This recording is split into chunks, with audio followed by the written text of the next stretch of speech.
Halo semuanya, kenalin nama gue Agung dari kejuruan Data Analis PPKD Jakarta Selatan. Oke, halo semuanya, kembali lagi bersama gua Agung. Tadi udah kenalan ya di depan. Tapi ya kita remind ya sekali lagi. Oke, di sini memasuki materi terkait udah bukan soal Power BI sebelumnya ataupun Excel. Kali ini kita akan mempelajari lebih dalam terkait dengan bahasa pemrograman ya, yaitu diantaranya ada Python, kemudian ada yang menggunakan GUI dan juga yang lain-lain. Nah, di sini intinya kita menggunakan sebagai data analis lah gitu, atau data science pengarahnya, karena ini udah masuk codingnya, berarti ada algoritmanya sedikit, tapi kita hanya sebatas sampai analitis saja. Oke, di sini tugasnya itu gua harus membandingkan beberapa tools yang ada yang biasa digunakan data scientist ya, yang digunakan dalam menggunakan machine learning gitu. Nah, kaitannya sama machine learning. Nah, yang pertama di sini ada Jupyter Python yaitu dalam bentuk Jupyter, kemudian R Studio ya, sama coding juga basisnya ya, jenisnya jenis coding juga. Kemudian yang ketiga ada Google Colab. Google Colab juga sama jenisnya coding juga. Nah, yang GUI itu contohnya seperti RapidMiner ataupun ada Orange. Nah, tapi gue tidak tampilkan di sini.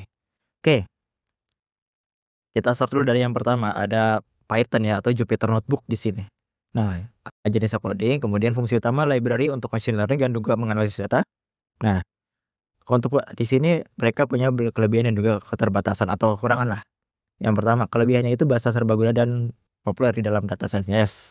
Bahasa pemrograman Python ya, itu merupakan salah satu bahasa pemrograman yang sangat populer di dunia ya, sangat populer di dunia. Banyak yang digunakan untuk menggunakan machine learning, oleh karena itu ya bisa dibilang serbaguna lah gitu. Kemudian dukungan luas, ada Pandas, NumPy, Matplotlib, Scikit-learn, TensorFlow dan lain-lain lah. Nah, ini dukungan library juga semua terkait dengan analisis data ya, seperti Pandas, NumPy, Matplotlib ya, yang fungsinya diantaranya ada yang bisa untuk menganalisis tabel, ataupun ada yang fungsinya untuk memvisualisasikan data dan juga sebagainya. Oke, integrasi mudah dengan visualisasi dan machine learning. Oke, jadi ketika ada suatu perubahan data, jadi tinggal diganti datanya sedikit, jadi machine learning akan ngerunnya itu secara otomatis, dan visualisasinya juga akan berubah secara otomatis dan lebih mudah gitu. Integrasinya cukup dekat. Nah, tapi ada kekurangannya nih. Nah, keterbatasannya itu butuh waktu untuk belajar sintaks dan konsep library, betul. Namanya juga aplikasi menggunakan basis coding atau bahasa pemrograman. Jadi kita butuh yang namanya belajar bahasa pemrograman itu sendiri. Nah, kalau Jupyter ini kan gunakannya bahasa Python ya. Kemudian kurang efisien untuk komputasi, sangat besar dibandingkan bahasa kompleks GCC atau Java. Kalau ngomongin komputasi ini berarti size atau memori yang digunakan lebih besar dibandingkan C++ atau bahasa Java, karena mayoritas tools yang digunakan oleh bahasa C++ ataupun Java itu lebih kecil dibanding dengan misalnya bahasa pemrograman Python, atau dalam sini konteksnya kita toolsnya Jupyter. Nah, lalu gimana sih Jupyter Notebook itu looks like? Nah, kurang lebih seperti ini kelihatannya. Belum. Nah, jadi cara ngebukanya itu di sini saya menggunakan namanya Anaconda Navigator. Nah, Anaconda Navigator ini ada beberapa aplikasi yang sekiranya bisa membantu kita gitu. Nah, di sini ada Oracle, ada PyScript, ada Python, ada banyak. Ada Orange juga ya tadi yang mau ngeliat pakai GUI. Nah, di sini kita pilih yang Jupyter Notebook ini. Nanti kita launch. Nah, setelah kita launch, nanti muncullah seperti ini, localhost, Linux, dan sebagainya. Di sini ada kurang lebih ya, ada beberapa lah terkait dengan bahasanya itu library kita lah, atau directory kita itu. Nah, lalu gimana eksekusinya? Kita tinggal klik apa nih, new, kemudian Python Notebook ya, kernel, nanti keluar seperti ini. Tuh, Jupyter adalah checkpoint auto save. Oke. Nah, ini seingat saya nggak pakai internet ya, seingat saya. Nah, terus ini cara penggunaan gimana ya? Udah, tinggal coding bahasanya. Ini misal kita bikin, nah misal lanjut satu trial. Ya udah, ini misalnya kita mau apa? Misalnya kita mau print misalnya halo. Halo, sorry. Kita bisa runnya, bisa quick run halo, atau kita bisa pakai misalnya print, kita bisa pakai misal halo, kita pakai control enter. Terus sama ya. Terus buat apa lagi? Terus bisa buat apa lagi? Tanggal. Nah, kita bisa buat ini, misal tambahkan tambah 4 sampai tambah 5, terus kita eksekusi dapat 7. Kurang lebih seperti itu sih. Sesimpel itu, dan ya ini hanya dasar-dasarnya aja gitu buat trial untuk menunjukkan bagaimana aplikasinya. Di sini ada edit, ada berbagai button terkait dengan selnya, file terkait dengan pengurusan file apa namanya, Jupyternya, view, insert cell ya, selnya terkait dengan run cell, kernel, restart, clear output, run out, dan juga help. Oke, ini ada referensinya kalau mau belajar. Oke, kurang lebih itu terkait dengan Jupyter Notebook. Kemudian sekarang kita pindah ke RStudio. Nah, untuk RStudio sama dia basisnya coding juga jenisnya ya. Untuk statistik dan visualisasi kurang lebih sama ya. Kaitannya dengan data analitis, data science ya. Cuman ini lebih fokus ke statistiknya. Di sini ada kelebihannya ya. Kelebihannya di antaranya ada pertama sangat kuat untuk analisis statistik dan eksplorasi data. Visualisasi interaktif seperti ggplot2, Shiny. Banyak fungsi bawaan untuk uji potensi statistik deskriptif. Oke.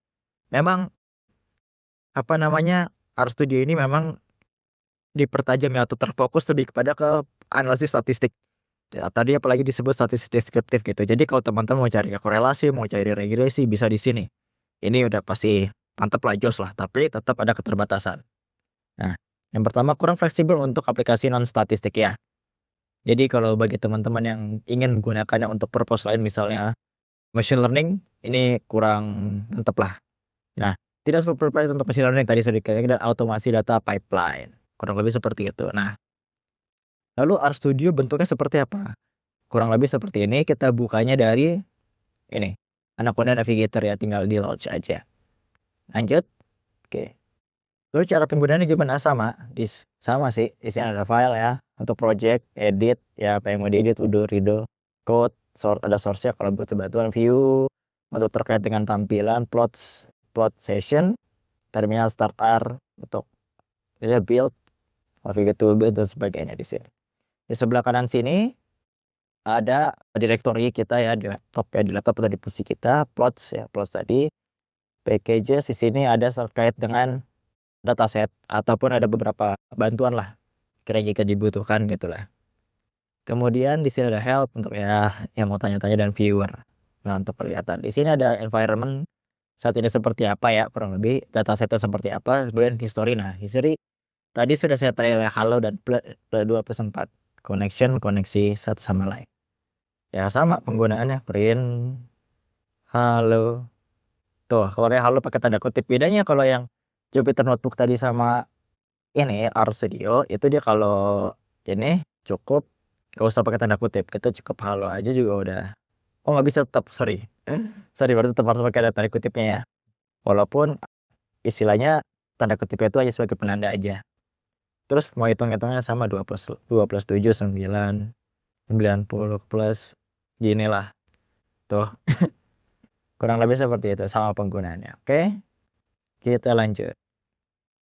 Yang terakhir Google Colab, sama juga coding ini coding juga, notebook interaktif analisis dan machine learning, gratis ya. Keunggulannya ini gratis dan berbasis cloud, tidak perlu install. Nah, kalau yang Jupyter tadi sama RStudio tadi kan perlu install ini nih, salah satunya Anaconda Navigator salah satunya ya. Nah, kalau ini kita tinggal buka web aja, jadi bisa langsung buka gitu. Bisa pakai GPU gratis untuk training machine learning ya, jadi nanti disediakan GPU gratis lah ya, bukan yang powerful banget, tapi kalau kita mau coba training machine learning bisa. Kemudian integrasi langsung dengan Google Drive dan GitHub. Oke, jadi misal teman-teman punya project, nah projectnya itu nanti akan terintegrasi di Google Drive atau GitHub. Jadi teman-teman nge-save itu nggak usah khawatir lupa nge-save di mana, jadi langsung ada antara di Google Drive atau di GitHub. Kemudian di sini ada kekurangan, yaitu keterbatasan runtime, auto disconnect jika idle ya. Jadi misalnya kita mau runtime nih, tapi kalau kita nggak idle aja di run ya, dia akan berhenti gitu. Dan performa bergantung pada koneksi internet. Yes, karena dia gratis dan berbasis cloud ya, jadi pakai internet, dan kalau internetnya ngelawak ya performanya juga ngelawak, biasanya begitulah. Oke, kita langsung aja buka ya. Di sini saya udah siapin. Nah, kita ke collab.google.com. Kemudian di sini ada beberapa hal ya, bisa kita lihat ada file, ada edit, sama kayak tadi runtime ya tadi kalau mengerun. Oke, Cara kita bukanya gimana? Kita file aja. Ini notebookin drive. Kalau saya ini notebookin drive. Google Colab. Lalalalala. Oke. Lagi run. Oke. Sama ya kayak tadi. Sama kayak tadi. Bagaimana ini short coding atau generate with AI ini? Kalau generate with AI, kalau misalnya mau buildnya yang kayak gimana? Gitu data. Ini ada juga ada rekomendasinya ya. Kalau mau generate with AI. Oke, add, matiin dulu. Misal sama kayak tadi, print lagi deh. Misal halo Bandung. Boom. Sorry. Kita ini dulu. Ntar nggak bisa sebelum ini print app. Oh udah benar, print ya. Kamu print app. Oke. Lalu kita tambah sel lagi. Misal segini tambah segini. Kita run. Ya udah segini. Dan masih banyak lagi yang bisa digunakan untuk dengan pembahasan pemrograman yang ada. Oke, kurang lebih itu aja yang bisa saya jelasin ya terkait dengan 3 tools yang ada di sini.